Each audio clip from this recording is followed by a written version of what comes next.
यार जैसे मैंने फ़ोन लेकर आया हूँ सेकंड हैंड, ठीक है ना। इसका मसला ये सब कुछ सही काम कर रहा है, कैमरा भी ओपी है, सब कुछ ओपी है। ये वाला वॉइस वाला बटन है ना, ये आवाज़ तेज़ कम करने वाला वॉल्यूम अप डाउन, ये इसमें इशू आ रहा है। देखिए ज़रा इसको। तो जब आप खरीदने गए तो आपने चेक नहीं किया था? मैंने सिर्फ कैमरा चेक किया था और बस सेटिंग तो देखी यही थी। तो गलती है लोगों की। आप सिर्फ कैमरा चेक करते हो, उसका सब कुछ चेक करना चाहिए, उसके सेंसर्स, फिंगरप्रिंट्स सब चेक करना चाहिए। अब क्या हाल है इसका? तो इसका हल यही है कि आप इसे यूज़ करें, क्योंकि शॉपकीपर आपको ये वापस नहीं लेगा। समझ रहे हो आप? तो आपने भी सिर्फ कैमरा चेक नहीं करना, सारे सेंसर चेक करने हैं, पूरे मोबाइल को अच्छी तरह चेक करना है, क्योंकि आप उस पर पैसे इन्वेस्ट कर रहे हो। तो देख लें कि उसमें कोई इशू ना हो।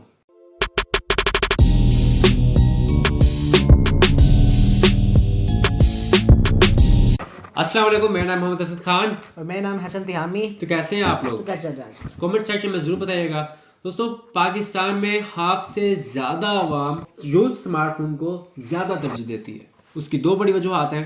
एक तो उसके कम पैसे लगते हैं। और नए स्मार्टफोन्स वाली चीज़ हमें वही स्लाइटली यूज में कम पैसों में मिल जाती है। तो पाकिस्तान की ज़्यादातर आवाम यही तरजीह देती है। अब यूज स्मार्टफोन खरीदते हुए किन बातों का ख्याल रखना चाहिए कि कैसे दुकानदार से बचा जा सकता है कि दुकानदार आपको चूना ना लगाए। यूज स्मार्टफोन खरीदते हुए बहुत सारी बातों का ख्याल रखा जाता है, जैसे कि IMEI नंबर, PTA अप्रूव है कि नहीं, इस मोबाइल खुला हुआ तो नहीं। तो ये सब बताएंगे। तो ये सब जानने के लिए जुड़े रहिए वीडियो के अंत तक। पाकिस्तान के अंदर आप यूज स्मार्टफोन दो तरह से खरीद सकते हैं, या तो ऑनलाइन OLX के जरिए या फिर ऑफलाइन मार्केट में जाकर। तो खरीदने से पहले आपने इस बात का ध्यान लाजमी रखना है कि आपका स्मार्टफोन जो है वो 1.5 से 2 साल पुराना ना हो। साथ साथ आपको ये चीज़ भी जहन में रखनी है, जो स्मार्टफोन आप खरीद रहे हैं वो PTA अप्रूव हो, उसका डब्बा हो, उसकी वारंटी हो।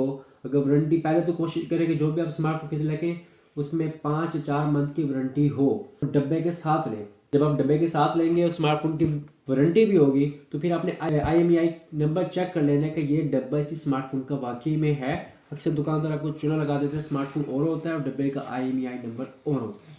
तो पहली टिप आपने ये रखनी है कि IMEI चेक कर लेना है और स्मार्टफोन वो खरीदना है जिसकी 4 से 5 मंथ वारंटी कम अज़ कम लाजमी हो। अगली जो ट्रिक हम आपको बताने वाले हैं वो बहुत इंपॉर्टेंट ट्रिक है। आजकल स्मार्टफोन में रिफर्बिश्ड यानी कि पुराने स्मार्टफोन जो कि 1.5 से 2 साल यूज़ कर चुके होते हैं, उन्हीं स्मार्टफोन का आपको न्यू कंडीशन में स्टॉक देखने को मिल जाता है। अब ये बात कैसे पॉसिबल हो सकती है कि एक स्मार्टफोन 1.5 से 2 साल पुराना मॉडल है और वो चल चुका है, और दुकानदार कह रहा है कि मेरे पास 8 से 10 मॉडल बिल्कुल नए पड़े हैं। कैसे पॉसिबल हो सकता है, आप खुद बताएं हमें। काफ़ी सारे लोगों को इस चीज़ों का इल्म नहीं होता, जो कि देहात से आते हैं। तो दुकान वाला उनको यही रिफर्बिश फ़ोन करके चिपका देता है। उनको पता नहीं होता कि ये फ़ोन नया या पुराना है। दुकानदार ये कहता है कि ये मॉडल बहुत अच्छा है। फॉर एग्जांपल, आज से पहले 2-3 साल पहले सैमसंग का J7 बड़ा मशहूर मॉडल था। अब देहात में अक्सर लोगों को, जिसके मुंह से सुन लेना देहाती लोग कि J7 अच्छा है, तो वो उस पर फोकस कर लेते हैं कि नहीं यार J7 ही अच्छा है, बाकी सारा तो पागल मोबाइल है, बकवास मोबाइल है। या अक्सर आप किसी बूढ़े इंसान से पूछे तो वो कहेगा नोकिया है, बाकी सब बकवास है। हालांकि आजकल नोकिया के मोबाइल बहुत कम आ रहे हैं। तो इसी तरह जब वो शॉपकीपर के पास जाते हैं देहाती लोग या जिनको इन चीज़ों की नॉलेज नहीं होती, तो शॉपकीपर J7 जैसे पुराने मॉडल्स को रिफर्बिश्ड करके यानी कि नया बना के उनकी बॉडी चेंज करके, बैटरी चेंज करके, केसिंग चेंज करके उनको चिपका देते हैं कि भाईजान ये बिल्कुल नए कंडीशन में पड़ा है, तो ये मॉडल भी अच्छा है, तो आप ये ले लें। तो उस जैसे लोग जिनको नॉलेज नहीं होता, देहाती लोग, वो खरीद लेते हैं और बेचारे फंस जाते हैं और एक किस्म के ठगी जाते हैं। अगर आप फ़ोन लेना चाहते हैं और आपकी रेंज है 30,000, तो आपकी प्रायोरिटी ये होनी चाहिए कि उसमें पंच होल्ड एमोलेड डिस्प्ले होना चाहिए और फुल 1080p यानी फुल HD का डिस्प्ले होना चाहिए। इसी तरह अगर आपका बजट 20 से 25,000 रुपये है तो फिर आप फुल HD यानी 1080p IPS LCD के साथ जा सकते हैं। मगर अगर आपको 720p का डिस्प्ले देखने को मिल रहा है तो फिर आप कोशिश करें कि 15 से 18,000 के दरमियान में अगर कोई यूज में 720p का डिस्प्ले मिल रहा है तो आप कंसिडर करें। अदरवाइज आप न्यू खरीद लें। यूज में इस पैनल पर कोई भी स्मार्टफोन, चाहे वो रियलमी है, टेक्नो है, इन्फिनिक्स है, 15 से 17 या 18,000 की रेंज में 720p का यूज्ड में खरीदने की ज़रूरत नहीं। अब हम बात करते हैं डिज़ाइन के बारे में। तो अगर डिज़ाइन की बात कीजिए तो आपने ट्रेंडिंग डिज़ाइन लेना है कि ज़्यादा पुराना डिज़ाइन ना हो। जो कि 2 साल पहले हमें हवावे IPS LCD दे रहा था 30,000 40,000 की कैटेगरी में, हमें ओप्पो दे रहा था, वीवो दे रहा था, रेडमी दे रही थी। जैसे Note 9S है अपना रेडमी का, वो 40,000 का प्राइस टैग था जब ये न्यू आया था और IPS LCD थी। तो इस तरह के 25 से 30,000 की प्राइस कैटेगरी में शॉपकीपर आपको IPS LCD ठोक देता है 25 से 30,000 में। तो आपकी मेन प्रायोरिटी होनी चाहिए कि जब आपका बजट 25 से 30,000 रुपये है या इससे ऊपर है तो आपको एमोलेड डिस्प्ले होना चाहिए, उसका डिज़ाइन ऑलरेडी होना चाहिए। जो आप इन्वेस्ट करके आए और आप लेकर आए लगे कि यार ये तो बहुत ही ज़्यादा पुराना डिज़ाइन है, मैंने तो फजूल खर्च कर दिया। तो डिज़ाइन मेन प्रायोरिटी है। आपने ये भी फोकस करना है कि जो मैं डिवाइस खरीद रहा हूँ इसका डिज़ाइन ट्रेंड के मुताबिक हो, ट्रेंडी डिज़ाइन हो। बहुत ज़्यादा लोगों का ये क्वेश्चन होता है कि हमें सैमसंग के नोट 8 या नोट 9 जैसे डिवाइसेस खरीदने चाहिए जिसके अंदर डॉट आ जाता है। तो ऐसी डिवाइसेस पर इन्वेस्ट बिल्कुल भी नहीं करना चाहिए जिसमें डॉटेड हो वो या शेड हो।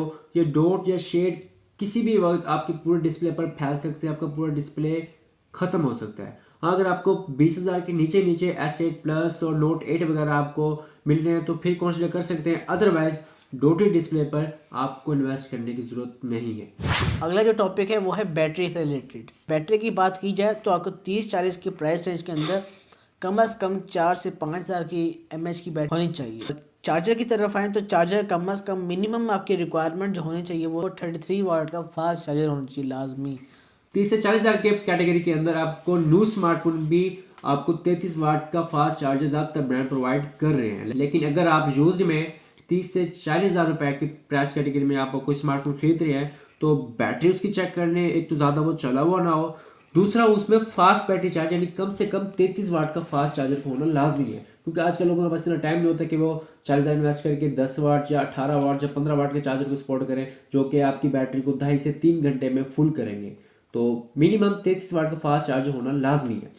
ऐसी डिवाइस जिसमें 10 वाट का चार्जर मिल रहा हो, जो 15 वाट का चार्जर मिल रहा हो, जैसे कि ओप्पो का A9 2020 है, इसमें 10 वाट का चार्जर मिलता है। सैमसंग के A31 है या सैमसंग A30 था, इसमें हमें 15 वाट का चार्जर मिलता था। तो ऐसी डिवाइसेस पर आपको इन्वेस्ट करने की जरूरत नहीं है, इसमें आपको स्लो बैटरी चार्जर देखने को मिलता है। तो जो मेन टॉपिक है आपको वो ये कंसीडर करना है कि अगर आपका बजट 40,000 रुपये है, यूज में स्मार्टफोन खरीदना चाहते हैं तो आपकी मेन प्रायोरिटी होनी चाहिए कि आपके स्मार्टफोन की जो बिल्ड क्वालिटी है वो प्रीमियम होनी चाहिए। प्रीमियम मतलब आपकी क्वालिटी ग्लास की होनी चाहिए, फ्रंट और बैक पर गोरिल्ला ग्लास लाजमी होना चाहिए। ग्लास नहीं भी मिलता तो आपकी कोशिश होनी चाहिए कि वो प्रीमियम फीलिंग आपको प्रोवाइड करे। जैसे कि ओप्पो की रेनो सीरीज़ है वो आपको प्रीमियम फीलिंग देते हैं। इसमें आपको मैट फिनिश देखने को मिलती है, हालांकि ये प्लास्टिक की बॉडी होती है मगर देखने से ही लगता है कि ये ग्लास की है। इस तरह सैमसंग की A51 है, A52 है, ये भी प्लास्टिक के ही है मगर इनकी जो मटेरियल क्वालिटी है वो कोई पहचान नहीं सकता ये ग्लास है या प्लास्टिक है। एक प्रीमियम बिल्ड क्वालिटी देखने को मिलती है। दूसरा ये कि आपने जो स्मार्टफोन यूज़ में खरीद रहे हैं उसकी जेली पेपर उतार कर देखना है, इसमें कोई स्क्रैचेस तो देखने को नहीं मिलते। अगर आपको इसमें स्क्रैचेस देखने को मिलते हैं तो आपको इस चीज़ को अवॉइड करना चाहिए। तो इसी तरह हम आपको last note the least tip की तरफ चलते हैं। तो स्मार्टफोन खरीदने से पहले आपने उसके सेंसर्स अच्छी तरह चेक कर लेने, उसका फिंगरप्रिंट सेंसर, उसका फेस आईडी, उसकी आपने सिम डाल कर चेक करना है कि इसके सिग्नल कैसे आ रहे हैं, कार कनेक्टिविटी कैसी है, इसके हीट तो नहीं हो रहा। आप उसका ब्लूटूथ भी चेक करना चाहिए, उसका मोबाइल डेटा क्या ऑप्शन भी चेक करना चाहिए, उसकी सेटिंग में जाकर उसका सारा एंड्रॉयड वर्जन देखना चाहिए, उसकी बैटरी हेल्थ देखनी चाहिए। अब हमारे दो स्मार्टफोन लेकर आए हैं, बिल्कुल मतलब कि 10 दिन चला हुआ होगा ओप्पो का F17 Pro। जब वो लेकर आए घर आए उन्होंने फिंगरप्रिंट चेक नहीं किया। मैक्सिमम आप में से ज़्यादातर लोग चेक ही नहीं करते फिंगरप्रिंट, बस वो देखते हैं कि कैमरा चेक किया और आ गए। जब घर आकर देखो उसका फिंगरप्रिंट काम ही नहीं करता था। जब दोबारा हम शॉपकीपर के पास गए कि भाई इसको तो फिंगरप्रिंट काम ही नहीं करता, वो तो मानने से इनकार कर दिया, भाई मैंने तो सही दिया था आपको। तो उसको 5 से 7 हज़ार की उसी वक्त में लग गई। तो आपने स्मार्टफोन खरीदने से पहले इसके सेंसर्स लाजमी तौर पर चेक कर लेने हैं कि उसका फिंगरप्रिंट, उसका फेस आईडी, उसके सिग्नल्स, कार कनेक्टिविटी सब कुछ ओके होना चाहिए। अक्सर स्मार्टफोन ऐसा होता है कि आप यूज़ कर रहे हैं मगर यूज़ स्लाइटली घंटे डेढ़ यूज़ के बाद वो हीट हो जाएंगी, अचानक स्क्रीन वाइट हो जाएगी, ना वो बैक होंगे, ना वो बंद होंगे, ना वो होम स्क्रीन पर आएंगे। तो आपने ये भी चेक कर लेना है कि इस तरह की कोई, पहले तो आप वो स्मार्टफोन पर इन्वेस्ट करें जिसमें आपको 4 से 5 मंथ की वारंटी देखने को मिले।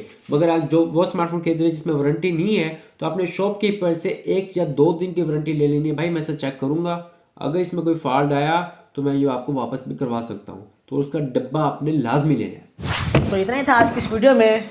मिलते हैं किसी नेक्स्ट वीडियो में, किसी नेक्स्ट रिव्यूज, किसी नेक्स्ट अनबॉक्सिंग के साथ। तब तक के लिए हमें दीजिए इजाज़त। अल्लाह हाफिज़।